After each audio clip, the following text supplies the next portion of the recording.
안녕하세요. 저는 아들, 딸을 둔 50대 여자입니다. 저는 지금 프리랜서로 자수 일을 하고 있어요.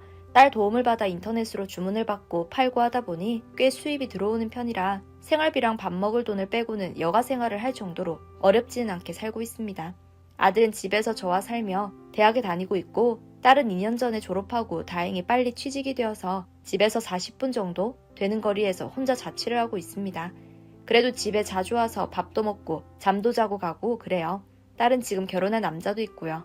딸이 대학생 때 선배로 만난 남자인데 싹싹하니 사람도 좋아 보이고 집안도 화목하고 무엇보다 우리 딸을 아껴주고 사랑해주는 게 눈에 빤히 보여서 연애하고 처음 우리 집에 찾아와 인사했던 날부터 제 마음에 쏙 들었어요. 외모나 재력은 둘째치고 일단 인간이 되어 있는 것 같았거든요. 저는 며느리도 며느리지만 사위 될 사람은 정말 깐깐하게 따져보고 정말 내 딸과 맞는 사람인지 내 딸을 평생 행복하게 해줄 수 있는 사람인지 확신을 주는 사람에게 시집을 보내겠다고 한 평생을 다짐하며 살아왔어요. 왜냐하면 제 결혼 생활은 남자 하나 잘못 만나서 인생에서 지워버리고 싶은 시간들로만 가득한 기억들 뿐이니까요. 정말 하루하루 눈물로 지새운 날들을 생각하면 지금도 속에서 울컥합니다. 절대로 제 딸만큼은 그런 일 겪게 하기 싫어서 남자 만나면 무조건 엄마한테 데려오라고 신신당부했어요. 제가 남자 보는 눈 있다는 건 절대 아닙니다. 그랬으면 제가 그런 결혼 생활을 했겠나요? 그저 엄마로서 아픈 시간들을 겪어본 사람으로서 그래도 다른 사람들보다는 조금은 낫지 싶은 마음이에요. 저는 20대 중후반에 결혼했어요.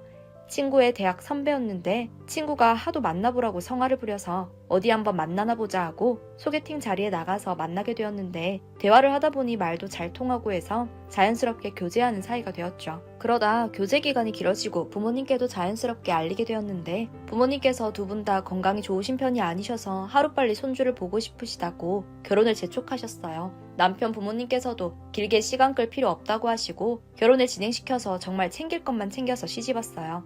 결혼하고 신혼 초반은 그래도 나름 즐겁게 남편과 둘이 잘 살았어요.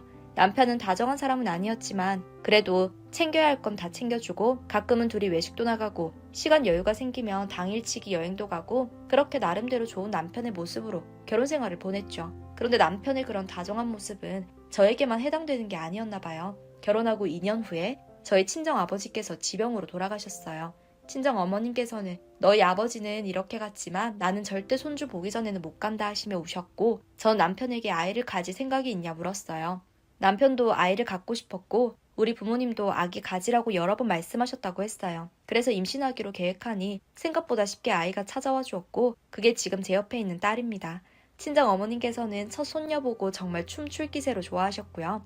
시어머니께서는 처음엔 아들이 아니어서 내심 아쉬워하셨겠지만 그래도 시아버지께 타박한 소리 들으시고는 금세 손녀 귀염에 푹 빠지시더군요. 남편도 딸아이 재롱 보는 재미에 퇴근 시간도 빨라지고 집에 일찍 귀가하면 저 대신 빨래도 해주고 딸아이 목욕도 시켜주고 집안일이나 자질구레한 일들이라도 도우며 저를 쉬게 해주고 편하게 해주려고 했어요. 저는 그런 남편에게 고맙기만 했고요. 딸아이도 크게 아픈 데 없이 건강하게 잘 자라주었어요. 첫째가 예쁘니 둘째도 가지고 싶어서 딸이 어느 정도 크고 둘째를 계획했고 딸이 4살 되던 해에 둘째를 낳아서 그게 지금 대학생인 아들입니다. 예쁜 손녀딸 다음으로 아들이 떡하니 태어나니 친정어머니와 시아버지, 특히 시어머니가 정말 기뻐하셨어요. 아들도 건강하게 착한 모습으로 속 썩이는 일 하나 없이 누나랑 사이좋게 잘 자랐고요. 남편도 두 아이의 아버지가 되니 책임감이 늘었는지 회사 일로 많이 바빠졌어요. 그래도 늘 아이들 얼굴 꼬박꼬박 보고 주말에는 놀이동산도 데리고 가고 가끔 회사에 반차 내고 와서 유치원 끝나는 시간에 맞춰 데리고 가고 정말 아이들을 사랑하는 모습을 보여줬고 정말 사랑했어요. 그렇게 영원히 행복하게 잘 살 줄 알았는데 인생은 제 맘대로 제 생각대로 흘러가는 게 아니더라고요. 딸아이가 중학교 3학년, 아들이 초등학교 5학년 무렵 남편의 야근 횟수가 잦아졌어요. 처음에는 문자로 오늘 야근이다 알려주기라도 하더니 시간이 지나니까 그것마저도 안 해주더라고요. 어쩌다 집에 들어오면 새벽 3시 같은 한밤중에 들어와서 씻고 자다가 다음날 아침 8시만 되면 칼같이 일어나 출근했어요. 저는 우리 가족들 먹여 살리느라고 얼마나 열심히 일할까? 몸 상하지는 않을까? 그런 바보 같은 걱정만 했네요. 몸 상할 걱정 따윈 전혀 하지 않아도 되는 그런 상황이었는데 말이죠. 그렇게 한참을 야근 연속이던 어느 날 남편이 간만에 일찍 퇴근했어요. 그날 아들이 학교에서 무슨 상을 탔다고 다 같이 축하할 겸 외식하기로 했었거든요. 약속 시간에 맞춰서 식당 앞으로 나가려고 애들 옷 다 입히고 집에서 나가려고 하는데 남편한테 전화가 왔어요. 오늘 식사 못하게 됐다고요. 회사 동료의 어머니가 상을 당하셔서 조문을 가야 된다더군요. 아이들이 그날 얼마나 아쉬워했는지 몰라요. 특히나 아들은 학교에서 상을 받고 아빠한테 칭찬도 받으며 외식도 하면서 특별한 하루를 보내고 싶었을 텐데 얼마나 속상해하더니 소리도 못 내고 제품에 안겨서 울기만 했어요. 딸도 약속 직전에 파토낸 아빠에게 불만이었고요. 그날 새벽에 아이들 다 잠자리에 들고 전 남편을 기다렸어요. 회사 동료 어머니 상은 이해하겠지만 그래도 이건 우리 아이들과의 약속이었고 아이들이 너무 실망하고 특히 아들에게 미안했으니까요. 한마디라도 해야겠다 싶어서 졸음 참아가며 남편을 기다렸더니 새벽 2시 조금 넘은 시각에 들어오더군요. 저 남편 들어오자마자 애들이 얼마나 실망했는지 알아? 당신 사정은 이해하지만 애들은 아직 어려서 상처받기 쉬워. 당신이 먼저 아이들한테 사과라도 해. 특히 아들은 특별한 날이었기 때문에 반드시 사과를 시켜야겠다 싶었어요. 남편은 제 말을 듣다 말없이 욕실로 들어가더군요. 전 남편이 대화를 피하는구나 싶어서 더욱 화가 났고 씻고 나오면 제대로 다시 이야기해야지 마음 먹고 식탁 앞에 앉아 기다렸는데 남편이 식탁 위에 올려두고 간 핸드폰으로 문자 알림이 울리더라고요. 평소엔 그런 적이 한 번도 없었는데 그날따라 그 알림음이 왜 그렇게 이상했는지 예의가 아닌 줄은 알았지만 남편은 핸드폰을 집어서 문자를 확인했어요.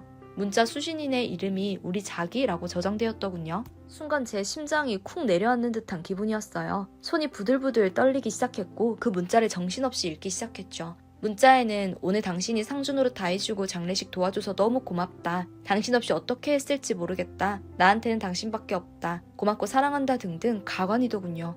위로 올려 나머지 문자들을 다 읽기 시작했어요. 정말 저를 감쪽같이 속였더군요. 저는 문자를 정신없이 읽었어요. 일 얘기를 하는 걸로 보아하니 회사에서 같이 일하는 사람 같았어요. 바보 등신같이 그 긴긴 문자들을 하나도 삭제하지 않았더군요. 제가 자기 핸드폰을 볼 거라고 생각도 못했겠죠. 저는 배신감에 어쩔 줄 모르고 남편 핸드폰만 쥐고 있는데 욕실 문이 열리더니 남편이 나오더군요. 뭐라고 말을 해야 할지 모르겠어서 그저 노려보기만 했어요. 남편은 어리둥절한 얼굴이었죠. 그러다 제 손에 들린 자기 핸드폰을 보더니 이내 당황스러운 얼굴이 되더군요. 저 남편에게 당신 자기라는 사람한테 문자 왔더라. 당신밖에 없다고 아주 좋아 죽으려고 하네. 당신이 상주노릇 다 하고 장례식도 지켰다며 문자 내용을 그대로 말해주고 식탁 위로 남편의 핸드폰을 휙 던져버렸어요. 남편은 핸드폰 집어들고 문자를 확인하더니 이내 당황하며 저와 핸드폰을 번갈아 보더군요. 얼굴도 벌개져가는 게 딱 봐도 예상대로였죠. 남편은 저를 보고 한숨을 푹 내쉬더니 이내 미안하다. 만난 지 좀 됐다. 날 정말 편안하게 해주고 행복하게 해줬다. 정말 사랑하고 있다고 말도 안 되는 헛소리만 짓거리더군요. 저는 머리 끝까지 화가 났어요. 그럼 나는 뭐냐고 우리 애들은 뭐냐 물었더니 저도 그동안 살림해주고 애들 키워주고 정말 고마운 존재고 아이들도 정말 사랑한답니다. 그렇지만 그 여자도 사랑한다네요. 저는 여자가 아닌 애들 엄마로서 사랑하고 그 여자는 여자로서 정말 순수한 사랑의 마음이랍니다. 어이가 없어 눈물도 안 나왔어요. 헛웃음만 나오고 내가 지금까지 이딴 인간을 남편이라고 생각하고 살았다는 생각에 제 스스로가 원망스러웠어요. 그 여자 말하는 거 보니까 둘이 아주 그냥 살림이라도 차릴 기세던데 좋아 죽겠나 보다 비아냥거렸더니 남편이란 인간이 뚫린 입이라고 술술 사정을 이야기하더군요. 이제 물불 가릴 것 없다는 듯이요. 그 여자 어머니가 며칠 전 돌아가셔서 장례식을 다 봐줬고 아버님도 일찍 돌아가시고 일가 친척도 마땅찮아서 세상에 맘붙일 곳이라고는 없어서 내가 있어줘야 한다면서 그 여자도 내가 힘들 때 내 옆에 있어줬다고 자기도 그래야 한다고 말도 안 되는 소리만 늘어놓더군요. 저는 어이가 없어서 그저 미친놈이라는 소리만 반복했어요. 그 와중에도 아이들 듣고 깰까 걱정되어 큰 소리도 제대로 내지 못했네요. 그렇게 악몽 같은 밤이 지나 다음날 일어나니 남편은 회사에 출근했더군요. 저는 아이들 학교 보내고 차분히 앉아서 나는 이제 어떻게 살아야 하나 한동안 생각했어요. 걱정은 아이들 때문이었죠. 아이들이 없었다면 당장이라도 남편 회사고 보고 찾아가서 상간녀를 찾아가 머리채라도 잡았을 거예요. 그렇지만 이제 제 전부는 아이들이고 오로지 아이들이 중심으로 모든 걸 결정해야 했어요. 저는 아이들 아빠 없는 애라고 손가락질 받으며 자라게 할 수는 없었고 그리고 남편이 그 상간녀랑 하하호호 웃으며 부부로 사는 것도 절대 용납할 수 없었고요. 전 남편에게 전화해서 잠시 회사 근처로 나와달라고 했어요. 그 상간녀도 데리고 나오라고요. 만나기로 한 장소로 갔더니 남편 혼자더군요. 우리 둘 문제니까 우리 둘이 얘기하자고요. 어이가 없었지만 참았어요.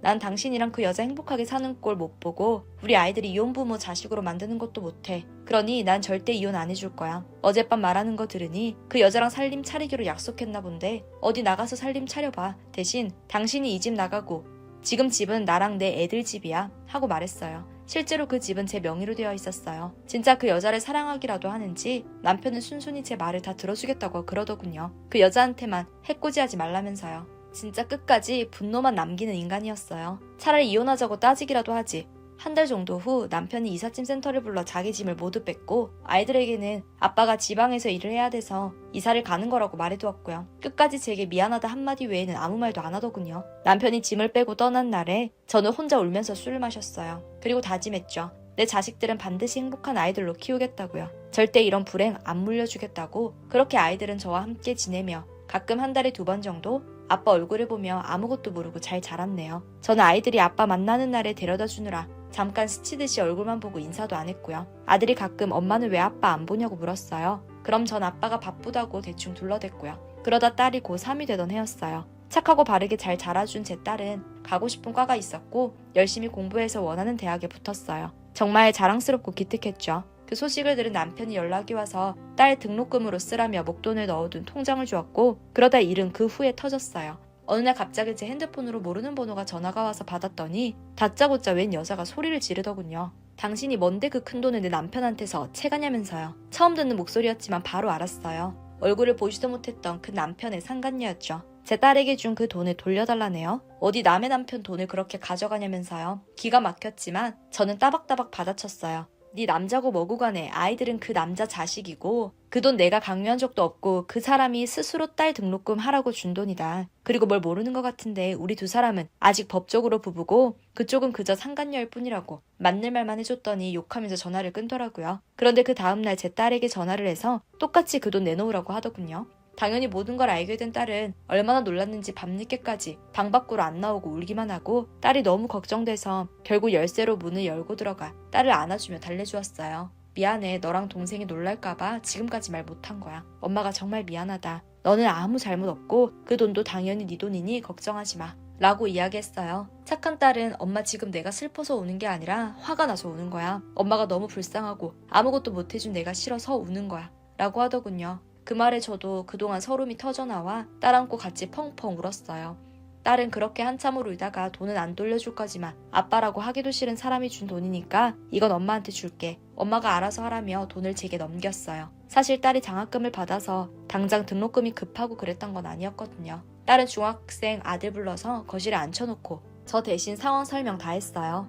너 여기서 엄마 원망하고 그러면 안 돼. 너도 많이 놀라고 충격받았겠지만 그럴수록 마음 단단히 잡아야 해. 우리한텐 이제 아빠는 없어. 아들은 충격을 받은 듯 했지만 그래도 제 누나 말대로 마음을 단단히 먹었는지 이내 절 달래주었어요. 엄마 많이 힘들지 하며 아들은 나도 이제 아빠 없는 애로 살 거야. 엄마 그동안 너무 고생했어. 나도 누나처럼 열심히 공부해서 좋은 대학 갈게 하더군요. 아이들이 있어 그 힘든 날을 버텼더니 아이들이 그렇게 갚아주더군요. 그렇게 딸은 대학 진학과 동시에 남편과 연락도 끊고 학교 생활 열심히 하며 취업 준비해 졸업하고 취업도 했어요. 아들도 자기 말대로 열심히 공부해서 좋은 대학에 갔고 이제 곧 군대로 입대할 예정이고요. 지금 저희 딸은 결혼을 앞두고 있어요. 결혼 앞두고 나서 딸에게 혼주석 한 자리 텅 비면 너도 눈치 보이고 힘들 텐데 네 아빠랑 아직 법적으로는 부부이니 혼주석 안 칠 때 부르자 해서 딸도 동의했고요. 그걸 남편에게 문자로 알렸더니 남편도 알겠다고 하네요.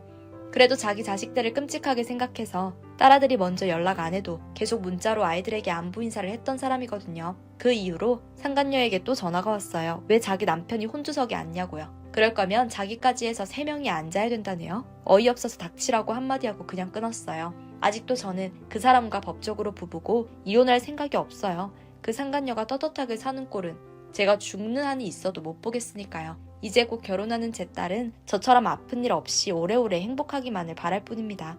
제 자식들 인생 눈물 하나 흘리지 않고 건강하게 행복하게 평생 사랑만 받으면서 살았으면 좋겠네요. 제 사연 들어주셔서 감사합니다.